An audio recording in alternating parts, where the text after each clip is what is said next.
We look at creation as four different dimensions. Sthula, which means the gross physical creation. Sukshma, which means subtle. That means you cannot perceive them through sense organs, but if you hone your attention to a certain level, then you can perceive that. So this is called as Vishesh Gyan, which means an extraordinary perception, or it's called Vigyan. Today in India, in local languages, the word for science is Vigyan, okay? That means it's Vishesh Gyan. Vishesh Gyan means extraordinary perception. So we are perceiving things that our sense organs could not perceive, but still they are in the realm of physicality. And all physicality is perceivable through sense organs if they are honed well.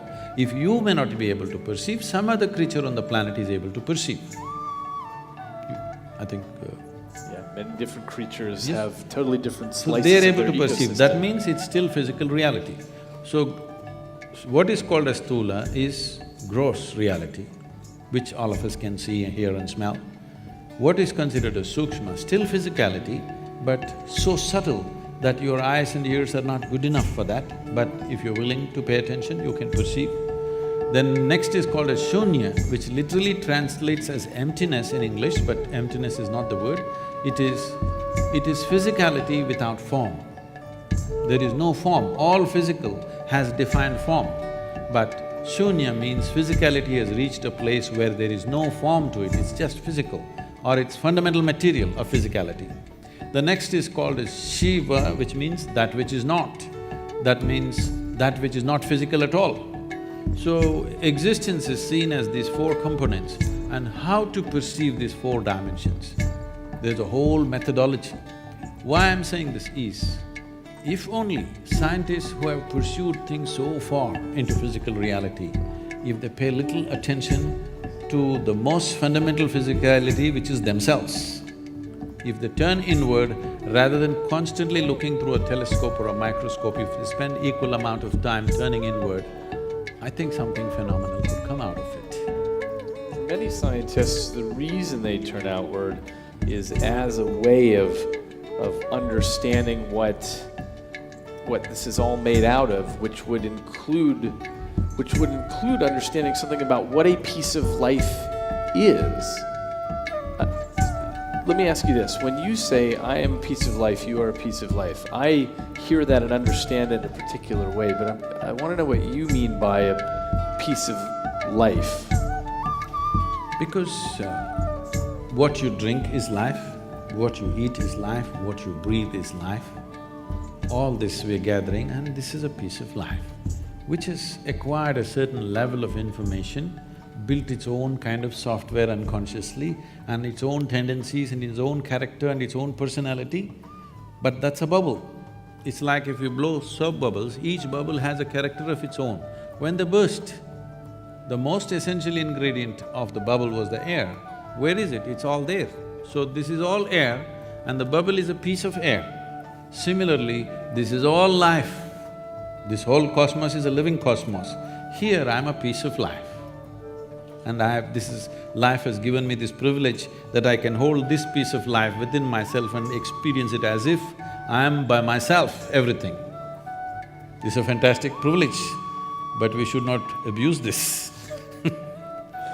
And do you see that as being illusory, the idea that you're a piece of life and I'm a piece of life, given that we share atoms, and when I'm breathing out and you're breathing in and so on, we're exchanging atoms, do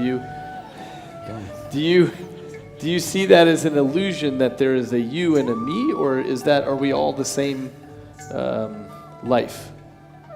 See, the thing is, right now, all these apps have come and different kinds of softwares have come.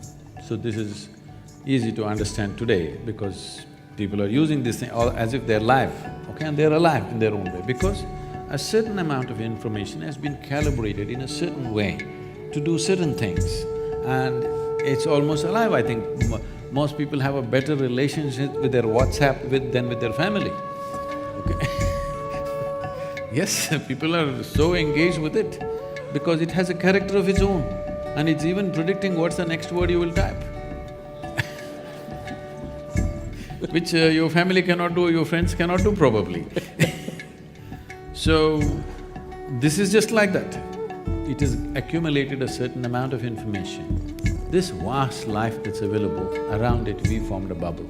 This is my bubble, that's your bubble. What is the content of the bubble? It's the same stuff. But what is the surface of the bubble? My surface is entirely different from yours. And it has its own characteristic, it has its own flavor, it has its own tendencies. So this is an unconscious software that every one of us are building with phenomenal amount of information that we are acquiring as we sit here. The five senses are gathering a phenomenal amount of… the amount of information that one gathers in 24 hours of time. If you spend 1,000,000 years, you can't process it. That much information we are gathering. This is what traditionally we refer to as karma. It's all twisted out in America, I'm seeing. The word karma, everybody's calling themselves karma now. You know, people are named karma. I heard some people were named karma. So we will… suppose we see right now, we don't know how the outside weather also is quite good, I think in the evening. At least the air conditioning is good, everything is nice, you're fine. Nobody's troubling you here, but you're sitting here miserably. Then we say, "Ayyo, it's his karma." What it means is, the word karma literally translates as action or doing. So we say, who you are right now is entirely your doing.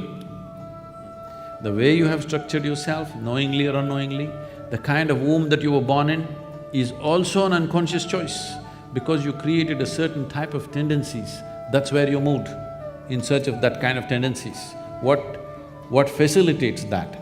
So this software is building up all the time unconsciously. So only thing that I want to say now is, whatever you can do unconsciously, if you are willing, you can do the same thing consciously. If you can build so much software unconsciously, if you are willing, you can restructure that consciously. I can show you millions of people who restructure themselves in a matter of few weeks. I can show you few people where the very shape of their face will change in 24 hours' time simply because they start a certain process. Entirely, their whole personality is altered within a matter of 1 or 2 days of doing certain processes because distancing yourself from your genetic memory, there's an entire process. Most Indians have forgotten, otherwise it was there in every family. Whenever somebody dies or even when your parents are alive, there are processes how to distance yourself from your genetic memory. Because this is very important, if you want to be a unique fresh bubble of your own, then you must distance yourself from genetic memory, otherwise you will see at 18 you're a great rebel, you don't want to be like your parents and this and that. You see when you're 45, suddenly you start walking like your father, talking like your mother, stuff is happening to you, you don't know, because don't underestimate these people. They won't give up so easily. Your grandfather may be dead and gone, but the guy wants to live through you. So the thing is to distance yourself from genetic memory so that you don't become a cyclical pattern of repetitiveness. You want to be a fresh life. That means you have to recalibrate your software consciously. Anything that you can do consciously, you can also do… anything that you can do unconsciously, you can also do consciously if the necessary striving is there. What does it take for people to have that level of striving? Depends how far they want to go. If somebody comes and asks, if I want to know the entire… not the new physics, what has happened till now, if I want to know, how long does it take? If a fresh student comes and asks, is there a time you can say? No, you can say, okay, start on a science undergrad, let's see. If he does undergrad and he thinks he's beginning to know everything, then you start telling him, this is not it, you got to do your masters. If he does that, you will say, then you have to do your PhD. After your PhD, you're declared that you don't know much.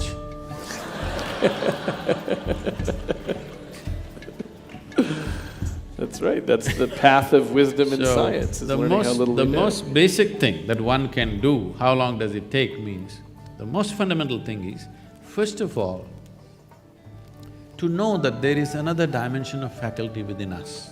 that there's another way of perceiving things, that there is something beyond, not as a belief, not as a conclusion, not as something that is said in some scripture or by some guru or some teacher or whatever, but by yourself to know, beyond this body, beyond this mind, there is something within you. This experience, if this has to happen, I would say if you are willing to dedicate just 30 hours of absolutely focused time, if you give me, in 30 hours' time, we can bring you to a place, we can give you a tool through which you know something beyond your physicality. What that thing is, you don't have to jump into a conclusion, but something beyond your physical nature will become alive within you and you know there is something beyond physical nature. If that is enough inspiration for you to continue your pursuit, then how long it will take the entire pursuit, you cannot say. Each individual is his own.